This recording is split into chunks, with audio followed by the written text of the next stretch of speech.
What up, squad? D20 here, and I'm still on that Back for Blood kick, and today I want to do a little bit of a character breakdown. Some characters have little things that you might not know about them, and I got some ideas for some potential builds, and I want to share it with you. So come on in, let's check it out. First up, we have Evangelo, a more happy-go-lucky character among the group. He starts with a machete and an Uzi, as well as a Molotov cocktail. Evangelo gives a 20% stamina regen to himself, a 5% movement speed buff to his team, and once every 60 seconds he can break out of grabs. I like to move fast and I like my team to keep up with me, so I find Evangelo to be a pretty solid pick. With his increased stamina, he can kind of zip around the squad, go to the outliers of the path that you're on, pick up some extra copper, pick up some extra ammo, and if he happens to get caught by a special infected while he's out, his ability to break out of grabs once every 60 seconds makes it not quite as punishing for him to go off on his own as it would be for another character. I'm currently in the process of building a max speed deck for him myself. Next up is Walker. Precision kills grant him 20% accuracy for 5 seconds. He has a 10% damage buff to himself, which is pretty great. And he gives his team a 10% health buff. He starts with a Glock 32, an M4 auto, and I don't know, either a Molotov or a grenade. It's been different both times that I've started a run with him. Character-wise, Walker is a cool-headed ex-military guy who kind of seems to be like the unofficial leader of the team. So Walker's going to be great as a solo player, no matter what. 10% damage is 10% damage. That's a pretty big deal. And with a couple other cards, you can get that stacking real nice. And as part of a team composition, he's not bad either. Nobody's going to scoff at a little extra health for themselves. I think his accuracy buff could allow some interesting play with the shotgun cards that take away your ADS. So I kind of see a scenario where he is firing a shotgun with super high accuracy from the hip while moving fast, and I think that could be a lot of fun. But yes, he is a damage dealer, so definitely stack your damage buffs on him. Next up we have Holly. Holly recovers 10 stamina on a kill, has 10% damage resistance, and adds 25 stamina to her team. She starts with the baseball bat, a pump shotgun, and a stun gun. Though you won't see it demonstrated in this clip, Holly is a character very well suited to a melee build. Recovering 10 stamina on a kill allows her to keep swinging. Her 10% damage resist, that means if she's out front, taking hits from all sides, it's not going to hurt her quite as much as it would another character, and the whole team having 25 stamina to keep up with her just makes her really well suited to this sort of aggressive, melee-oriented build. I'm sure Holly has some sort of a personality, but ever since she talked bad about pineapple on pizza, I just don't care, so not applicable. Personality, not applicable to Holly. She doesn't have good opinions. Next up we got Mom. Mom allows for 1 instant revive per level, plus 1 support inventory for herself, and plus 1 extra life for her team. She starts off with the Belgian, the sawed-off shotgun, pain pills, and a ranch rifle. Mom is one of the 2 characters that's really good at keeping your team alive. That instant revive, though you only get it once per level, can be absolutely clutch in tense situations. The extra life for your team is always good to have if your teammates are perhaps a little bit new and find themselves going down quite a bit. Her extra support inventory means that while she doesn't have the healing efficiency that Doc has, she can carry more items and keep the team topped off more frequently early on. While at first glance her kit seems underpowered compared to a damage dealer like Walker or a specialized medic like Doc, but her instant revive can really come in clutch and is pretty unique in the game. So Mom is definitely a character to keep an eye on and see what potential lies there. And of course, all this talk about healing means we gotta talk about Doc. Doc allows for a free 25 health heal once per teammate per level.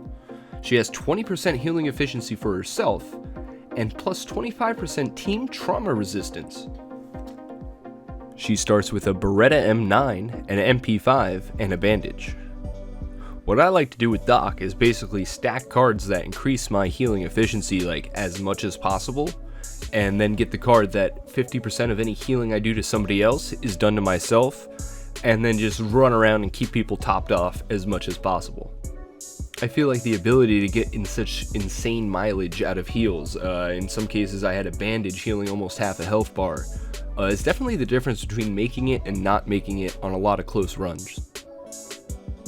I also like to run the 50% increased use speed card, so I can get them heals off faster, and a lot of the cards that significantly increase your healing efficiency do hamper your stamina as well, so near the end of the deck I have some cards that make up for that lost stamina and still allow me to pop out those insane heals.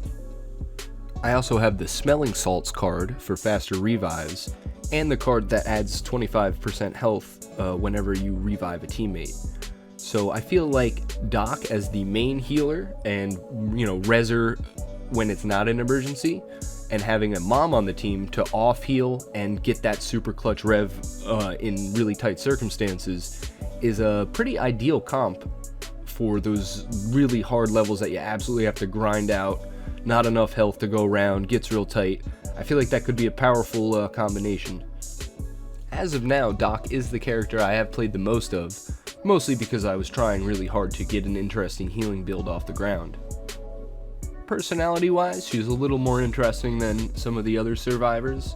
I found some of her voice lines to be quite funny, like a frustrated doctor taking out her job frustrations on a pack of zombies does have some humor potential. And speaking of funny characters, we gotta talk about Hoffman. Hoffman's bonuses allow him a chance to find ammo on a kill, and +1 offense inventory slot for himself. He also gives his team a 10% buff to maximum ammo that you're able to hold, which is quite good. He starts with the M1911, tactical shotgun, which you can see here, and an ammo pouch. While his kit does seem underwhelming at first glance, that 10% team ammo buff can really make a difference early on when you're ending a level with nothing but your secondaries and single-digit bullet counts. Carrying 2 pipe bombs instead of 1 can make all the difference for some tight levels, so the extra offense slot is not to be underestimated either. I get the vibe that Hoffman would be good for a Bard type build, that focuses more on giving buffs to the team than really standing out as himself as an individual character. Combine his ability to give your team 10% more max ammo capacity with the card that allows you to find more ammo, and you could have some fun synergies. Though Hoffman bears some comparison to real-world conspiracy theorists and preppers, overall he's pretty harmless and fun. And bringing up the last 2 characters, we've got Jim. Jim's 2 abilities for himself include a 25% buff to ADS speed, and the ability for precision kills to give him a 2.5 damage buff that stacks until he takes damage. He also gives his whole team a 10% damage buff to weak spot hits. He starts with a 357 Magnum and the M1A sniper rifle, in addition to some razor wire. If you haven't figured it out already, Jim is your sniper. If you can keep him safe, allow him to keep getting those headshots, and keep stacking that the damage bonus, and not letting common take damage to reset it, I think you have potentially an unstoppable damage machine with Jim. Factor in his faster aim down sight speed, and it makes him all the more viable for sniper rifle oriented builds. His 10% damage to team weak spot shots also is not to be underestimated. Consider if you combine him with Walker. Walker's innate buff plus Jim's team buff means that Walker's doing 20% more damage than anybody else right off the bat if he's hitting team weak spots. As of now, Jim is the character I have played the least, but I'm sure I'm going to be seeing a lot of him, as sniper rifles are a lot of fun to use, and his kit seems to have a lot of potential for some really fun builds. And last but not least, we have Carly. So Carly's fairly unique kit has several abilities, primary of which allows her to sense mutations, This basically means sleepers and some special infected will be outlined in red automatically and called out for your team. Right off the bat, I hope you can see how incredibly useful that can be to communicating effortlessly where serious threats are on the map. Carly also gives herself +1 quick use inventory slot, and the whole team a 50% use speed buff. And as you can imagine, in levels like the one where you have to load the bullets into the howitzer, that fast interaction speed can really save a lot of time over the course of a map. She generally starts out with a Tech 9, an AK-47, and a toolkit. So Carly's kit is one of the ones I'm most excited to build around. Right off the bat, with her ability to sense mutations, there's a card that allows for your team to do 10% increased damage against highlighted mutations. So if she's like calling them out automatically, that's some great synergy there. So while she's not as obviously powerful right off the bat as a character like Walker, the things like, small things like carrying an extra toolkit, starting with an AK, which is a really fun gun, and the fast team use speed really make her a fun, if not super powerful character.